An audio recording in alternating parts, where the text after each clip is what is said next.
e falaremos com respeito aos livros canônicos, uma breve apresentação dos livros canônicos que temos na Bíblia protestante.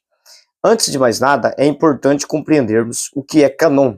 A expressão canon é uma expressão grega que significa vara de medir, literalmente falando, um sistema de medição do mundo antigo, que aplicado à questão dos livros sagrados, tem a ideia de demonstrar quais são os livros que estão corretos, que estão dentro da medida exata da fé, dentro daquilo que Deus quer para o ser humano. Então, essa é a ideia de canônicos, livros que estão dentro da medida, ou seja, livros que estão com exatidão e precisão dentro daquilo que é proposto por Deus. Com respeito aos livros da Bíblia Sagrada, aos livros canônicos, nossa Bíblia protestante, ela contém 66 livros, sendo 39 livros no Antigo Testamento e 27 livros no Novo Testamento. Essa é a listagem dos livros canônicos reconhecidos dentro da fé protestante.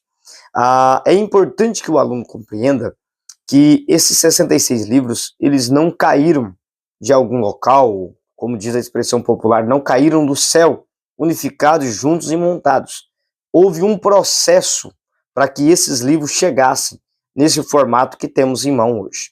Levando em consideração que eles foram escritos por em torno de 40 autores, num período de aproximadamente 1.600 anos, em regiões diferentes, em períodos diferentes, como Moisés, por exemplo, que escreve no deserto, nós temos Isaías, que escreve dentro do Palácio Real, provavelmente, pelas suas raízes reais.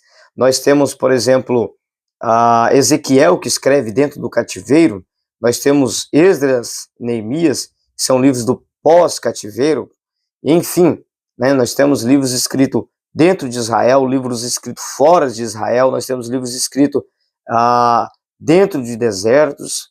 Enfim, são livros produzidos em regiões diferentes, com situações e tempos diferentes. Então, para que eles chegassem a esse formato que temos hoje, houve todo um processo, houve um ajuntamento, houve alguém que estivesse trabalhando na organização desses livros.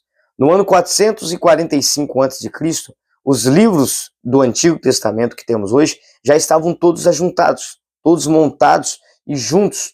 Possivelmente, a tradição atribui a Esdras, o sacerdote, como o responsável por ter feito todo esse trabalho de ajuntamento dos livros e organização do Antigo Testamento.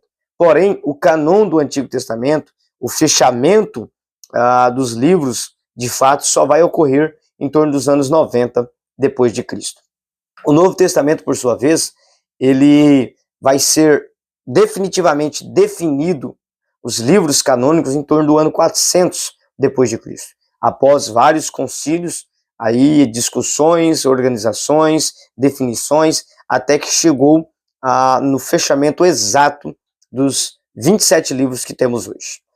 É bom que o aluno entenda que os livros que nós temos hoje como canônicos, eles não passaram a ser definidos como canônicos a partir de uma simples reunião. Na verdade, o que a reunião da definição canônica fez foi apenas dar a palavra final. Porém, esses livros, eles já eram reconhecidos pela comunidade, eles já eram aceitos, lidos e tidos como livros verdadeiros pela comunidade e apenas receberam a autenticação na reunião de formação e de fechamento do canon.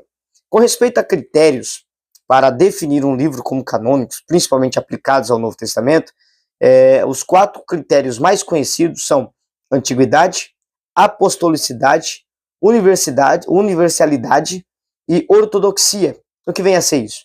A antiguidade diz respeito aos livros mais antigos, ou seja, os livros primários escritos pelos apóstolos, aqueles livros que foram produzidos o mais rápido possível pela comunidade apostólica. Esse é o primeiro critério que foi utilizado, a questão da antiguidade. O segundo é a questão da apostolicidade. O livro devia ser escrito por um apóstolo ou por alguém que estava conjunto ao apóstolo e que tivesse o endossamento apostólico. A terceira é a universalidade do livro. O livro deveria ser um livro que fosse aceito universalmente pela igreja. E, por fim, a ortodoxia. O livro deveria estar de acordo em relações doutrinárias com outros livros que já tinham sido reconhecidos os apóstolos, pelos primeiros cristãos. Então, ele deveria manter essa ortodoxia, ou seja, as doutrinas deveriam ser de acordo. Não poderia ser um livro que contradizesse as doutrinas já definidas pelos apóstolos. Esses são os critérios básicos utilizados na definição do cânon do Novo Testamento. Vamos ficando por aqui, que o aluno possa aprofundar isso através do seu livro didático. Que Deus abençoe.